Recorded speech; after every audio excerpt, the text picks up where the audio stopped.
Ahkam in brief. The lunar month and moon sighting. Many of the rituals in Islam require one to know when the lunar month begins, like fasting during the month of Ramadan, Eid al-Fitr and Eid al-Adha. However, on many occasions, the beginning of the month becomes a matter of dispute amongst the community. In this episode, we will try to explain what causes dispute and how the beginning of a new Hijri or lunar month can be proved. The Islamic calendar is based on the lunar cycle. The period in which the moon orbits around the earth once forms one lunar month. During its orbit, the moon reflects the light of the sun and based on its position exhibits different shapes. So it appears as a crescent in the beginning of the month, then becomes a full moon during the middle of the month, and then appears once again as a crescent. Finally, it disappears completely in the shadow of the earth. This stage is called al-muhaq in Arabic or wane in English. Once the moon is out of this stage, the sunlight shines on it and it appears as a very fine crescent, which marks the beginning of a new lunar month. So we know that the movement of the moon and the stars can be predicted and calculated. So why is there dispute over the beginning of the month? The answer is that there are various opinions on determining the beginning of the month. The first is that the beginning of the month only occurs by sighting the moon with the naked eye. The second is that it occurs by sighting the moon even if it means using magnifying devices like telescopes. The third is that the month begins if the sighting of the moon is possible, but it is covered behind a barrier like dust or clouds. And finally, that the beginning of the month is determined through the astronomical calculations that prove that the new moon is born, even if its sighting is impossible. The second area of dispute is the issue of the horizon. If we assume that the beginning of the month is proved in one place, does this prove it in other places? Here too, there are different views.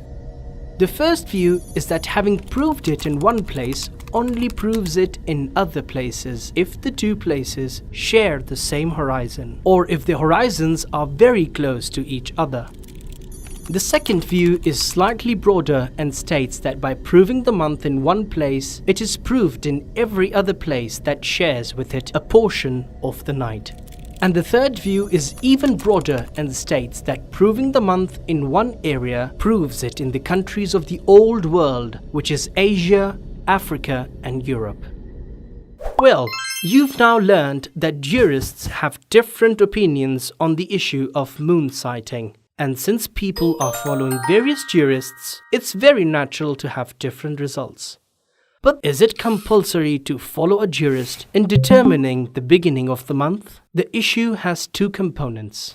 Firstly, for the principle and the method of determining the beginning of the month, like the principle of sighting with the naked eye or sighting with devices, it is compulsory to follow the jurist. Secondly, regarding the application of these principles and determining the beginning of the months practically, the jurist need not be followed. In fact, it is the duty of the follower himself to do this.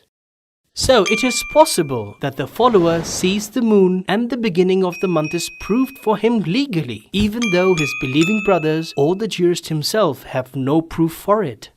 Now, after having presented the differences of opinion, we will mention the ways that the beginning of the month can be proved based on the opinions of Ayatollah As-Sayyid As-Sistani.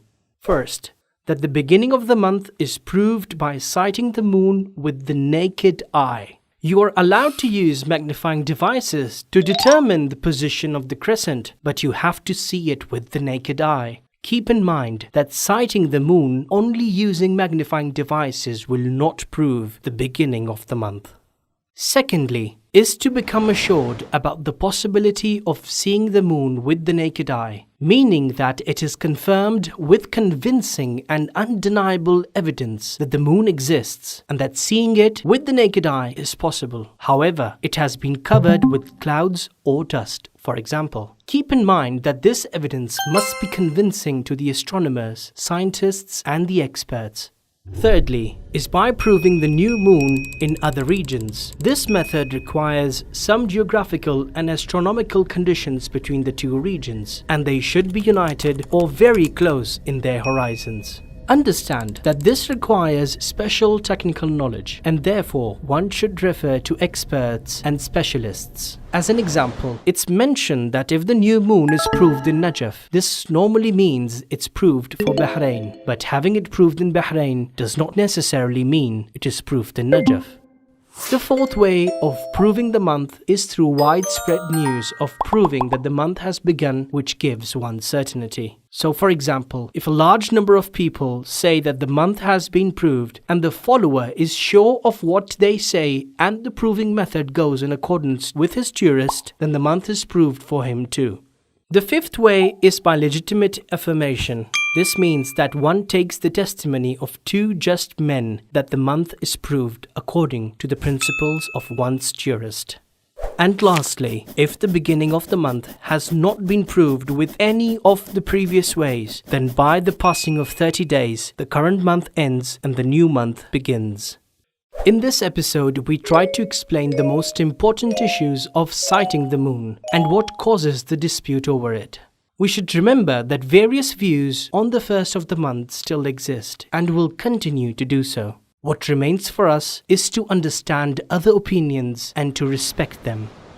We ask our Lord to join our entire Ummah to celebrate the next Eid under the flag of our Imam. May Allah hasten his appearance.